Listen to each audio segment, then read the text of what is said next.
In the spring of 1946, a quiet border community in the American South became the center of one of the most unsettling crime waves in regional history. Over the course of several weeks, a series of nighttime attacks targeted young couples parked on remote roads near the twin cities of Texarkana.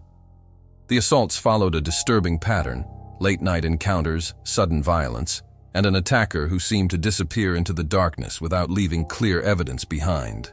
Newspapers soon gave the unknown assailant a name: the Phantom Killer.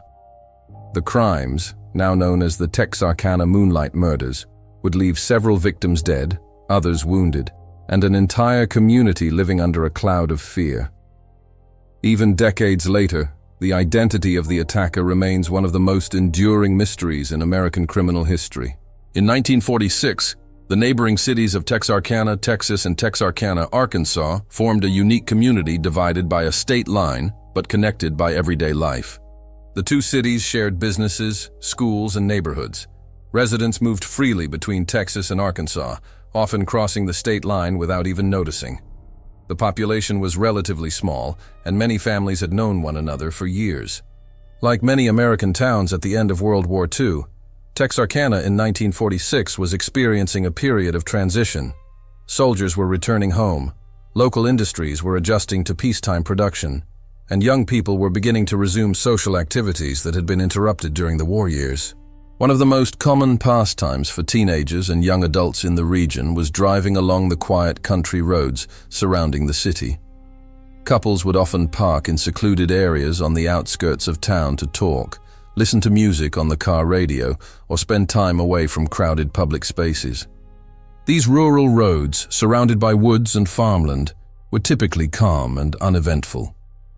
But in early 1946, those same roads would become the setting for a series of violent attacks that would shake the sense of safety that residents of Texarkana had long taken for granted. Over the next several weeks, a pattern of nighttime assaults would emerge.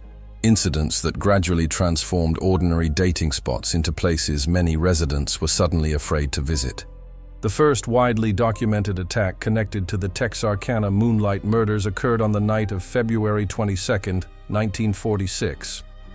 That evening, a young couple, Jimmy Hollis and Mary Jean Larry, had parked their car on a secluded road outside Texarkana, Texas.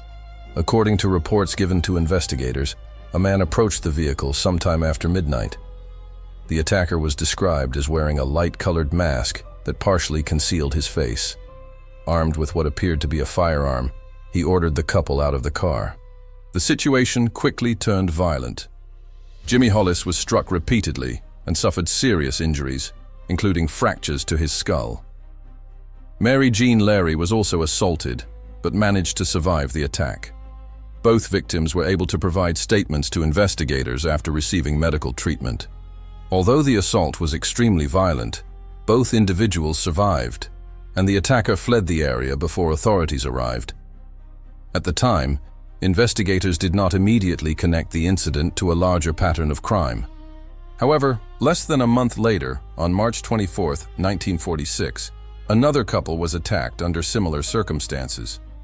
That night, Richard L. Griffin and Polly Ann Moore were found dead in a parked car on a remote road near Texarkana. Both had been shot. The discovery marked the first confirmed double homicide connected to the series of attacks.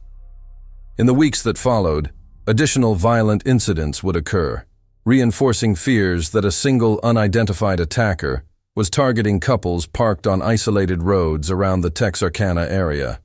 The first widely documented attack connected to the Texarkana Moonlight Murders occurred on the night of February 22, 1946. That evening, a young couple, Jimmy Hollis and Mary Jean Larry, had parked their car on a secluded road outside Texarkana, Texas. According to reports given to investigators, a man approached the vehicle sometime after midnight. The attacker was described as wearing a light-colored mask that partially concealed his face. Armed with what appeared to be a firearm, he ordered the couple out of the car. The situation quickly turned violent. Jimmy Hollis was struck repeatedly and suffered serious injuries, including fractures to his skull. Mary Jean Larry was also assaulted, but managed to survive the attack. Both victims were able to provide statements to investigators after receiving medical treatment. Although the assault was extremely violent, both individuals survived, and the attacker fled the area before authorities arrived. At the time, investigators did not immediately connect the incident to a larger pattern of crime. However, less than a month later, on March 24, 1946, another couple was attacked under similar circumstances.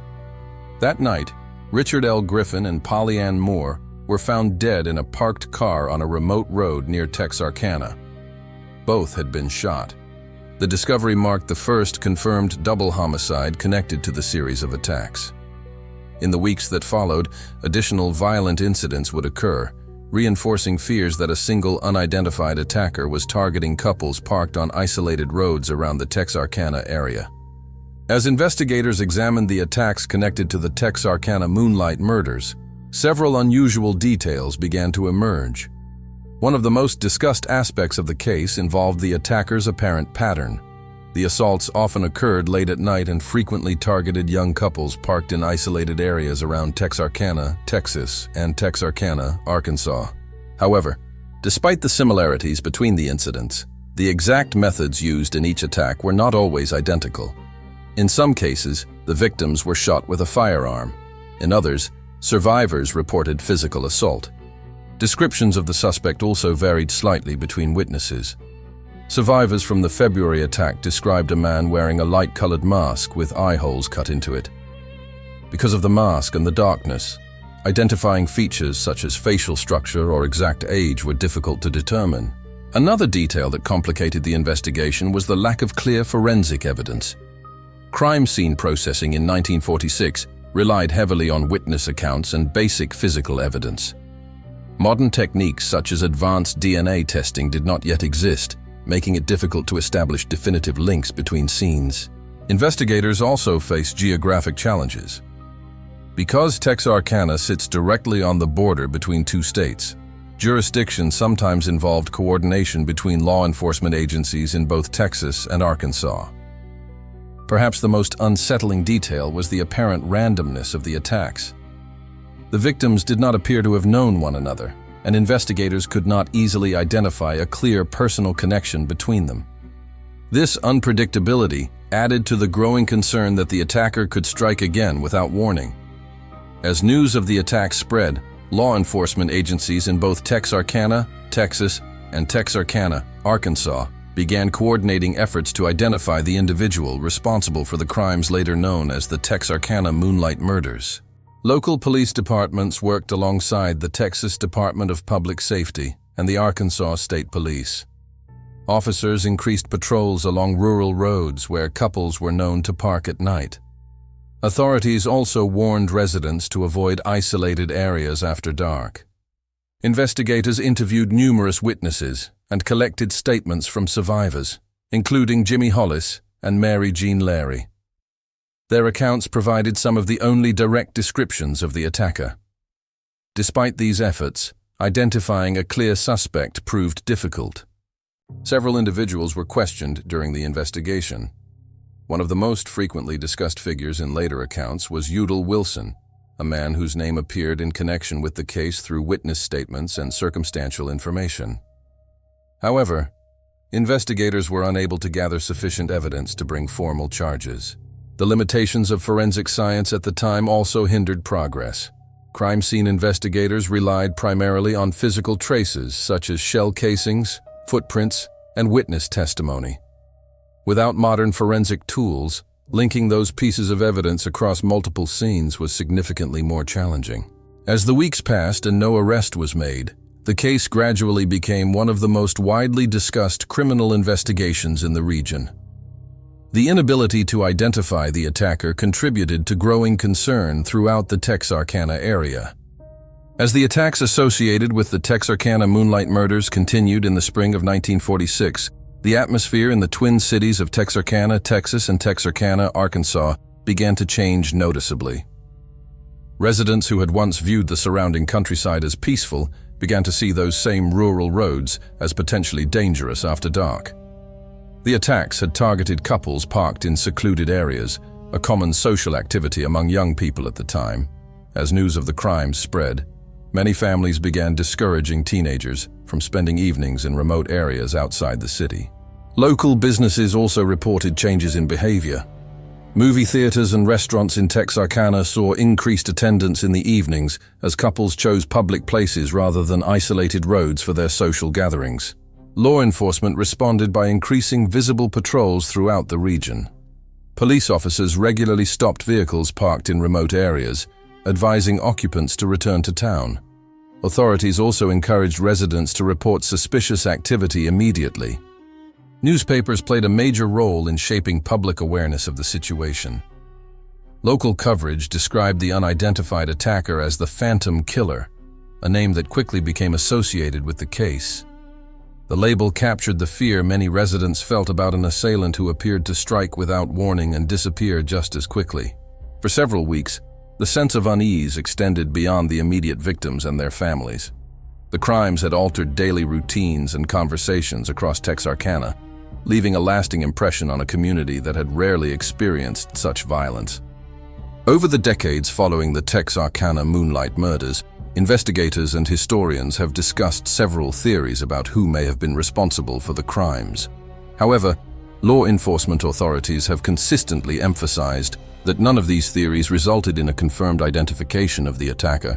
One of the individuals frequently mentioned in connection with the case was Udell Wilson. During the original investigation, Wilson was questioned by authorities after witness accounts and circumstantial information placed him within the scope of the inquiry. Despite the attention his name received, investigators were unable to collect sufficient evidence to formally charge him in relation to the murders. Another documented line of inquiry involved the possibility that the attacker was a local resident familiar with the rural roads around Texarkana, Texas, and Texarkana, Arkansas. Because many of the attacks occurred in secluded areas known primarily to locals, investigators considered whether the suspect may have had knowledge of popular locations where couples often parked at night. Some investigators also examined whether the series of attacks could have involved more than one individual or whether certain crimes attributed to the Phantom Killer may have been unrelated incidents.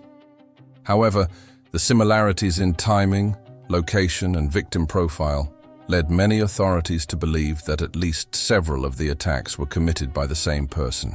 Without conclusive forensic evidence or a definitive confession, these theories remained part of the investigative record, but did not produce a confirmed solution.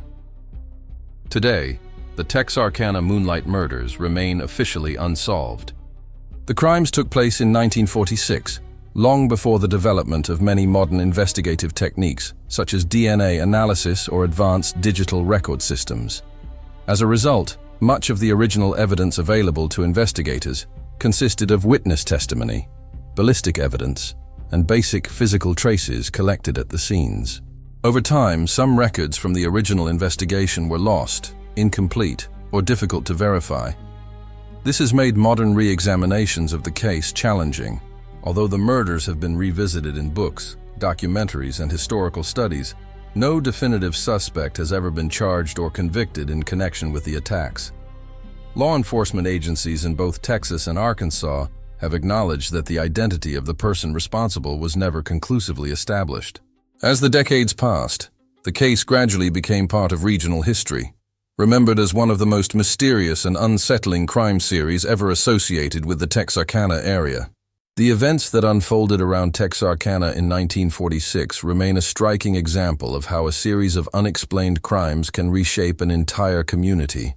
For several weeks during that spring, the attacks, later known as the Texarkana Moonlight Murders, disrupted everyday life in a town that had rarely experienced such violence. Ordinary routines changed, nighttime activities became cautious, and the sense of security many residents had taken for granted was suddenly questioned. Even decades later, the case continues to draw attention from historians, investigators, and those interested in unresolved criminal mysteries. The victims and survivors remain central to the story, and their experiences are still remembered as part of Texarkana's history. Without a confirmed resolution, the identity of the attacker, known in newspapers as the Phantom Killer, remains unknown. The case stands as a reminder that some investigations, despite extensive effort, leave questions that may never be fully answered.